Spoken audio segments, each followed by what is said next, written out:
தேவனாகிய கர்த்தருடைய நாமம் மகிமைப்படுவதாக. இந்த அருமையான வேளையிலே தேவனுடைய வார்த்தைகளை தியானிக்கத்தக்கதாக, தேவனுடைய அன்பை நினைவு கூறத்தக்கதாக, தேவன் நமக்கு கொடுத்ததான நல்ல சந்தர்ப்பத்துக்காக தேவனை நன்றியுள்ள இதயத்தோடு ஸ்தோத்திரிக்கிறேன். அருமையான தேவஜனமே, இந்த நாளிலே நாம் 3 பிரிவுகள் உள்ள ஜனங்களை பற்றி பார்க்க போகிறோம். அடுத்து இன்னொரு பிரிவு செப்பரேட்டாக இருக்கிறது. அதை பற்றியும் நேரம் என்றால் நாம் பார்க்கலாம்.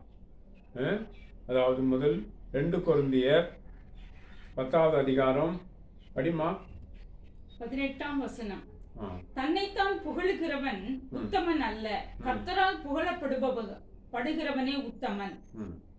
தேவனுடைய நாமம் மகிமைப்படுவதாக. இன்னொரு வாட்டி படிக்க சொல்றேன் பாருங்க, படிங்க. தன்னைத்தான் புகழுகிறவன் உத்தமன் அல்ல, கர்த்தரால் புகழப்படுகிறவனே உத்தமன். அல்லேலூயா. நம்மளை நாமளே புகழ்ந்துகிற கூடாது. அதுதான் பரிசுத்த பவுல் கொரிந்தியர்களுக்கு எழுதுகிறார். தேவனாலே நாம் புகழ்படுத்தப்பட வேண்டும். தேவன் தான் நம்மளை தேவன் நம்மளை புகழ வேண்டும் என்று சொன்னால், தேவனால் நாம் புகழ்ச்சி அடைய வேண்டும் என்று சொன்னால், ஆதியாகமத்தில் இருக்கா, ஆபிரகாமை பார்த்து சொல்கிறார், உன் பெயரை பெருமைப்படுத்துவேன். கரெக்ட் தானம்மா? உன் பெயரை பெருமைப்படுத்து. ஆபிரகாமை தேவன் பெருமைப்படுத்துகிறார், அவர் பெயரை பெருமைப்படுத்துகிறார். யாக்கோப்பை பாருங்கள், இனி நீ யாக்கோப் எனப்படாமல் இஸ்ரவேல் எனப்படுவாய் என்று அவர் பெயர்களை பிரஸ்தாபப்படுத்துகிறார். இதில் நாம் படிக்கிறோம், பரிசுத்த பவுல் 2வது நிருபத்தில் எழுதுகிறார், நம்மை நாமே புகழக்கூடாதாம், ஆனால் தேவனாலே நாம் புகழப்பட வேண்டுமா. அது என்ன, எவ்வளோ பெரிய ஞானம் பாருங்க பரிசுத்த பவுலுக்கு. நாம் நம்மளே புகழ்வதற்கு நம்ம இடத்துல ஒன்றுமே இல்லை. ஒரு பழைய ஏற்பாட்டில் ஒரு பரிசுத்தவான் சொல்றார், என் தாய் என்னை பாவத்தில் கர்ப்பம் தரித்தால் நான் துர்க்குணத்தில் உருவானவேன் என்று சொல்கிறார். என் தாய் என்னை பாவத்தில் கர்ப்பம் தரித்தால் நான் துர்க்குணத்தில் உருவானேன் என்று சொல்கிறார். ஒவ்வொருத்தரும் ஒவ்வொரு பாணியிலே தங்களை தாழ்த்துகிறார். ஒருவர் சொல்கிறார் நான் பூச்சி, இன்னொருவர் சொல்கிறார் நான் புழுதி. அன்பானவர்களே, அவர்கள் தங்களை தாழ்த்த தேவன் அவர்களை புகழ்ச்சிக்குரியவர்களாக மாற்றினார், கீர்த்திக்குரியவர்களாக மாற்றினார். அதனால பலரை நாம் பார்க்கிறோம். இப்போ 3 பிரிவினர்கள் இருக்கிறார்கள். இந்த 3 பிரிவுகளும் சேர்ந்தவர்களும் சபையில தான் இருப்பார்கள். தன்னை குறித்து பெருமை பாராட்டி கொள்வார்கள். எனக்கு எம்எல்ஏ தெரியும், எம்பி தெரியும், இந்த போலீஸ் அதிகாரியை தெரியும், இந்த போலீஸ் அதிகாரி என் சொந்தக்காரர் தான், நான் சொன்ன என்ன ஒன்றாலும் செஞ்சிருவார், அந்த ரவுடி எனக்கு பழக்கம், இந்த கட்சிக்காரர்கள் எனக்கு பழக்கம், இந்த பணக்காரர் எனக்கு பழக்கம், இப்படியெல்லாம் சொல்லி தன்னைத்தானே புகழ்ச்சியாக்கி கொள்வார்கள். அன்பானவர்களே, அது செகண்ட் கேட்டகரி. தங்களை குறித்தே தங்களுக்கு ஒரு புகழ்ச்சியை உண்டாக்க பேசுகிறவர்கள் அரசியல்வாதிகள் தான். ஆனால் தெய்வ மனுஷர்களுக்கு அது பொருந்தாது. தெய்வ மனுஷர்கள் 2 விதப்படுகிறார்கள். ஒன்று தேவனுடைய ஊழியக்காரர்கள், மற்றொன்று தேவனை சேவிக்கிறதான தேவ ஜனங்கள். 2 பேரும் பரிசுத்தவான்கள் தான். 2 பேரும் பரிசுத்தவான்கள் தான். ஊழியக்காரர்கள் தான் நாம் பரிசுத்தவான் சொல்கிறோம். ஆனால் விசுவாசிகளே பரிசுத்தவான் சொல்கிறதுக்கு எந்த ஊழியக்காரரும் முன் வர்றது இல்லை. அதனால் தேவ ஜனங்கள் பரிசுத்தவான்கள். ஏனென்றால் அவர்கள் வெள்ளியினாலும் பொன்னினாலும் கிரியத்து கொள்ளப்படாமல் கிறிஸ்து இயேசுவின் இரத்தத்தினாலே கிரியத்து கொள்ளப்பட்டீர்கள் என்று பவுல் சொல்றார். அப்போ தேவ ஜனங்களாகி நீங்களும் பரிசுத்தவான்கள் தான். அப்போ தேவன் உங்களை எங்கே வைத்திருக்கிறார்? தன்னுடைய கிரீடத்திலே வைத்திருக்கிறார். இதை தான் பவுல் சொல்றார். உங்களை தலையிலே தான் நாங்கள் சுமக்க வேண்டும். தேவ ஜனங்கள் முத்துக்களாக இருக்கிறீர்கள். எங்களுக்கு தேவன் கொடுத்த கிரீடத்திலே உங்களை தேவன் முத்துக்களாக, விலை உயர்ந்த முத்துக்களாக வைத்திருக்கிறார். அப்படியானால் உங்களை நாங்கள் எங்கே சுமக்கிறோம்? தலையில வைத்து தான் சுமக்கிறோம். இல்லையா? அந்த ஊழியக்காரன், அந்த விசுவாசி பணக்கார விசுவாசியா, அதனால தான் அவர் தலையில தூக்கி வச்சுட்டு ஆடிக்கிட்டு இருக்காரு. நாம் சொன்ன கேட்க மாட்டேங்காரு. அப்படி இல்லை. அவர் பணக்காரனா இருந்தாலும் அவர்கிட்ட இருக்க பண்பு இருக்க, கீழ்ப்படுதல் இருக்க. அவர் தன்னை குறித்து எந்த விஷயத்திலையும் புகழ்ந்து பேசவில்லையே. எந்த வேலை கொடுத்தாலும் துரிதமாக செய்கிறார். அவர் செல்வாக்குள்ளவர் தான். 4 செல்வாக்குகள் அவருக்கு இருக்கு. போலீஸ் செல்வாக்கு இருக்குது, ரவுடிகள் செல்வாக்கு இருக்குது, பண செல்வாக்குகள் இருக்குது, அரசியல்வாதிகள் செல்வாக்கு இருக்குது, இன்னொரு போலீஸ் மற்ற அதிகாரிகள் செல்வாக்குகள் இருக்குது. அப்படி இருந்தாலும் அவர் அதை முதன்மைப்படுத்தாமல் தெய்வ மனுஷனாய் வாழ்ந்தால் போதும் என்ற ஒரு எண்ணத்திலேயே வாழ்ந்து கொண்டிருக்கார். அதனால தான் அப்படியேப்பட்டவர்களை நல்ல பரிசுத்தவான் கிரீடத்தில் வைத்திருப்பார்கள். இப்போ டிபிஎம்ல நான் இருந்து வெளியில் வந்தேன். டிபிஎம்ல ஒரு ஜென்ரல் பாடி மீட்டிங் நடக்கும்.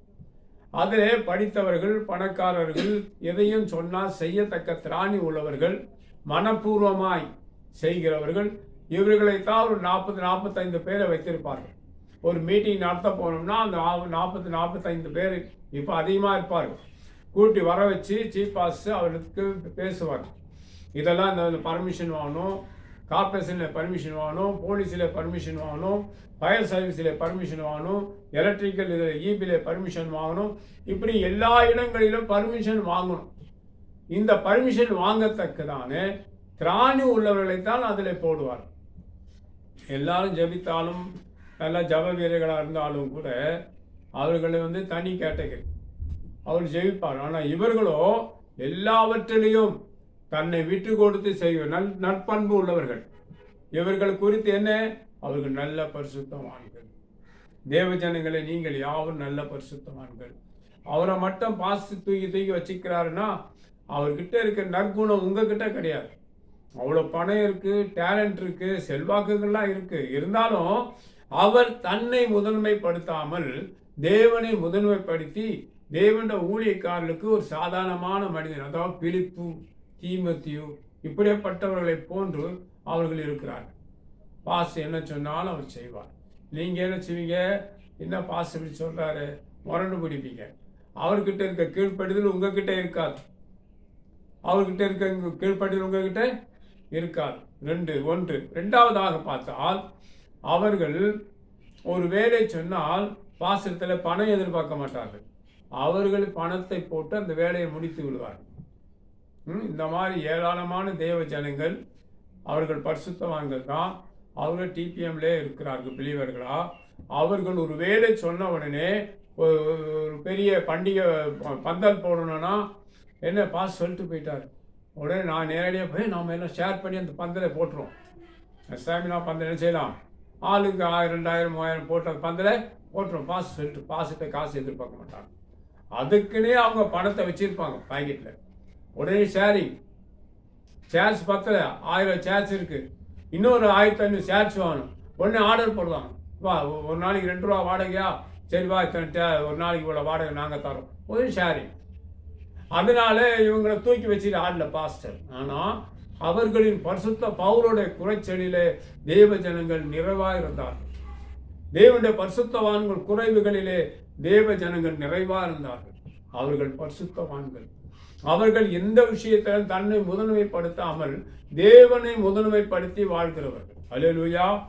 தனக்கு உண்டான எல்லா நன்மைகளையும் தேவ ராஜ்யத்துக்கென்று தேவன ஊழியத்துக்கென்று செலவழித்து அந்த ஊழியத்திலே பங்கு பெறுவார். அவர்கள் முதன்மையானவர்கள். அவர்கள் எப்படின்னா தங்களை தாங்களே புகழ்ந்து கொள்ளாமல், புகழ்ச்சி தானே குறித்து மேன்மையாக பேசணுங்கிறதுக்காக செய்யவே மாட்டாங்க. எதை செய்தாலும் கர்த்தருக்கென்று மனப்பூர்வமாக செய்கிறவர்கள் தான் ஃபர்ஸ்ட் கேட்டகரி. இவர்களுக்கு எல்லா செல்வாக்குகளும் இருக்கும். ஆனால் செல்வாக்குகளை அவர்கள் விசேஷப்படுத்தி பேச மாட்டார்கள். தேவனை மட்டும் சார்ந்திருப்பார்கள். தெய்வீக சுபாவம் தனக்குள்ளே இருக்கணும்னு நினைப்பார்கள். ஃபர்ஸ்ட் கேட்டகரி அதுதான். அவர்கள் தேவனுக்கு கீழ்ப்பணிந்தும் தேவனுடைய ஊழியக்காரர் கீழ்ப்பணிந்தும் எல்லா ஜபங்களிலும் சந்தர்ப்பம் கிடைச்சால் கலந்து கொண்டும் தேவனுடைய ஊழியக்காரர்களின் குறைவுகளிலே நிறைவுள்ளவர்களாக இருப்பார்கள். First category. அவர்களுக்கு மேட்டிமே இருக்காது. எதையும் செய்யத்தக்கதான திராணி அவர்களுக்கு இருக்கு. அரசியல் செல்வாக்கு, போலீஸ் இலாக்கா செல்வாக்கு, லாயர்ஸ் இருப்பாங்க, மருத்துவர்கள் இருப்பாங்க, பணக்காரர்கள் இருப்பாங்க, அருமையானவர்களே ரவுடிஸும் கூட அவங்க கிட்ட இருக்கும். ஆனால் அதெல்லாம் முதன்மைப்படுத்தாமல் தேவ கிருபையை முதன்மைப்படுத்தி நான் நல்ல தேவ மனிதனா அந்த பூமியிலே வாழ்ந்தால் போதும், நல்ல தேவ மனுஷியா பூமியிலே வாழ்ந்தால் போதும், தேவனுக்கு ஏற்றவைகளை சிந்தித்தால் போதும், அப்படி என்று வாழ்கிறவர்கள் தான் ஃபர்ஸ்ட் கேட்டகரி, முதல் பிரிவை சேர்ந்தவர்கள். அவர்கள் தங்களை தாங்களை தாழ்த்தி எல்லாரிடத்தில் அன்பு செலுத்துவார். எல்லோரிடத்தில் அன்பு செலுத்துவார். அவர் நோக்கம் என்ன? நான் பரலோகத்துக்கு போகணும். இங்கு மரித்தால் நான் பரலோகத்துக்கு போய் சேர வேண்டும். ஆண்டவர் வருகை சமீபத்திருந்தால், வருகை வந்தால் நான் எடுத்துக்கொள்ளப்பட வேணும். அந்த 2 எண்ணத்தில் தான் அவங்க வாழ்வார்கள் ஒழிய எந்த பெருமை பேச்சும் அவர்கள் பேசவே மாட்டார்கள். அதான் ஃபர்ஸ்ட் பிரிவை சேர்ந்தவர்கள். அப்போ அப்படியேப்பட்டவர்கள் ஜனங்களோட நாம் நம்மை இணைத்து கொள்ளணும். அவரிடத்தில் பெருமையோ மேட்டிமையோ எதுவுமே இருக்கா. எல்லாம் இருந்தாலும் அதெல்லாம் முதன்மைப்படுத்த மாட்டார்கள். உட்கார்ந்து ஜெபிப்பார். தேவன் நன்மை செய்ய வேணும், தேவன் இந்த காரியத்தை செய்ய வேணும். அவர்களை முதன்மைப்படுத்தாமல் தேவனை முதன்மைப்படுத்தி வாழ்வார்கள். அல்லேலூயா. அப்படிப்பட்டவர் தான் ஃபர்ஸ்ட் கேட்டகரி. அந்த ரோலில் தான் நாமெல்லாம் செயல்பட வேணும். இதே மாதிரி ஊழியக்காரர்களிலும் பலர் இருக்கிறார்கள். First category. நாமும் தேவனை ஊழியம் செஞ்சாலும் ஃபர்ஸ்ட் கேட்டகரி இருப்பார். எதையும் சார மாட்டார்கள். தேவனை மட்டும்தான் சார்ந்து எல்லாவற்றையும் நஷ்டம் என்றும் குப்பையமாய் எண்ணுகிறேன் என்று பவுல் சொல்வது போல, எல்லாவற்றையும் செய்ய எனக்கு விருப்பம்தான், செய்ய முடியும், தான் இருந்தாலும் அவைகளெல்லாம் எனக்கு தகுதியானது இல்லைன்னு பவுல் சொல்றார். அன்மா இப்படிப்பட்டதானே ஊழியக்காரர்கள் தன்னை புகழாமல் தேவனுக்கு மகிமை செலுத்தி வாழ்கிற ஒரு கூட்டத்தார் இருக்கிறார்கள். அவர்தான் முதன்மையானவர்கள். அவர்கள் தான் சபையை ஆண்டவர் வரைக்கும் ஆயத்தப்படுத்துகிறவர்கள். சரி, இப்போ செகண்ட் கேட்டகரி இருக்கிறது. செகண்ட் பிரிவு. அவர்கள் என்ன செய்வார்கள்? அவங்களோட சுபாவம் எப்படி இருக்கும்? மிருகம் பாதி மனிதன் பாதி. அல்லேலூயா. அது செகண்ட் கேட்டகரியில் இருக்கிறவர்கள் மிருகம் பாதி மனிதன் பாதி. இப்போ பார்த்தீங்கன்னா நல்ல பரிசுத்தவான்களை போல வருவார்கள். நல்லா ட்ரெஸ் பண்ணிட்டு சபைக்கெல்லாம் கரெக்டாக வந்துடுவாங்க. ஆனால் 2 குணம். மனிதன் குணம்னா அன்பு. ஆனால் அவங்க கூட மிருகத்தனம் அதிகமாக இருக்கும். நான் பைபிளை மட்டும் கீழே வச்சேன்னா என்ன நடக்கும் தெரியுமா? எனக்கு அவங்கள தெரியும், இவங்கள தெரியும் சொல்லிட்டு பெரும் குழப்பத்தை உண்டாக்குவார்கள். அப்படியேப்பட்டவர்களை நாம் தொடவே கூடாது. விசுவாசிகள் தான், ஆனால் அப்படியேப்பட்டவர்களை நாம் தொடவே கூடாது. எனக்கு அந்த எம்எல்ஏ தெரியும், இந்த எம்பி தெரியும், இவர் எங்கள் சொந்தக்காரர் தான், அந்த போலீஸ் ஆஃபீஸர் எனக்கு சொந்தக்காரர் தான், சொன்னா என்ன நடக்கும் தெரியுமா? சொன்னால் 50 பேர் வந்துடுவானுங்க, 60 கைமா வந்துடுவாங்க அப்படி என்று சொல்லுகிறார்கள். மிருகம் குணம். அடுத்து அன்பு இருக்கும். புரியுதுங்களா? மிருகம் பாதி மனிதன் பாதி. இப்படியாப்பட்டவர்களை குறித்து நாம் வேதத்தில் பார்க்கலாம். அதுக்கு எந்த கேட்டகரினா அது தேளை போன்றவர்கள். எப்படியாப்பட்டவர்கள்? தேளை போன்றவர்கள். இன்னொன்று வலு சர்பத்தை போன்றவர்கள். 7 தலைகள் 10 கொம்புகள் இருக்கும். எத்தனை தலைகள்? 7 தலைகள் 10 கொம்புகள் இருக்கும். அவர்கள் தான் செகண்ட் கேட்டகரி. அது சபையில் தான் படுத்து கிடக்கும், வெளியே தெரியாது, அதை நீங்கள் கண்டுபிடிக்கவும் முடியாது. அந்த கேட்டகரியில் உள்ள ஜனங்கள் மத்தியில் தான் தங்கியிருக்கும். ஒவ்வொருத்தருக்குள்ள அந்த ஆளுகை இருக்கும். அவன் தன் புயபலத்தை மேன்மையாக கொள்வான், தன் புயபலத்தை மேன்மையாக எண்ணுவான். என்னாலே செய்ய முடியும். இப்போ நான் டிபிஎம்லேருந்து வெளியே வந்ததுனால அந்த ஊழியத்தின்படி பற்றி சொல்லுகிறேன். அப்போலோ நான் நட்டேன், அப்போலோ நீர் பாசினார், விளைய செய்து கர்த்தர். இதான் பவுல் சொல்றார். சிபிஎம் ஊழியத்தில் பால் நட்டார், ஆள்வின் நீர் பாய்ச்சினார், விளை செய்து தேவன். இனி பெண்டிகஸ்டல் மினிஸ்ட்ரியில் எந்த மினிஸ்ட்ரியிலையும் டிபிஎம் ஊழியத்தை மேற்கொள்ள ஒரு ஊழியமும் கிடையாது. அந்த அளவு தேவன் அவர்கள் தங்களை உயர்த்தாமல், தங்களை தாங்களே உயர்த்தாமல் பால் நட்டார், ஆள்வின் நீர் பாய்ச்சினார், விளைய செய்து தேவன். இந்த ஊழியம் உலகம் ஃபுல்லாகவே பரவிச்சு. அல்லேலூயா.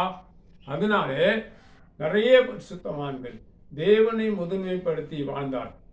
அவர்களை போன்றுதான் நாம் இருக்க வேண்டும் ஒழிய மிருகம் பாதி மனிதன் பாதியாய் வாழக்கூடாது. இரு தலைகள். 2வது கேட்டகரிக்கு எத்தனை தலைகள்? 2 தலைகள். இவர்கள் தான் வலுசர். அவர்களுக்கு 7 தலைகள் 10 கொம்புகள் உள்ள மிருகம். அது சபையில தான் இருக்கும். அவர்களை தொடவே கூடாது. அவளை அப்படியே விட்டுவிட வேண்டும். எனக்கு ஒரு பரிசுத்தவான் சொன்னார், அவளை தொடக்கூடாது இருதயராஜ். அப்படியே விட்டுட்டு நாம் 2 வருஷம் இருப்போம், 3 வருஷம் இருக்கும். மிஞ்சி போனால் ஒரு 4 வருஷம் நான் இருப்பேன்னா அவ்வளோதான். அதுக்கப்புறம் நான் போயிடுவேன் இந்த இடத்துக்கு. அவர்கள் தான் இங்கே இருப்பார். அவனை தொட்டேன்னா உன் பேரை கெடுப்பான், உன் மேலே ஒரு அபாண்ட பழியை போட்டுடுவான், உன் மண்டையில் மண்ணள்ளி போடுவான். இப்படியாப்பட்டவர்களை விட்டு விலகி இருக்கணும். தேவன் நமக்கு உதவி செய்வது second category. Praise the Lord.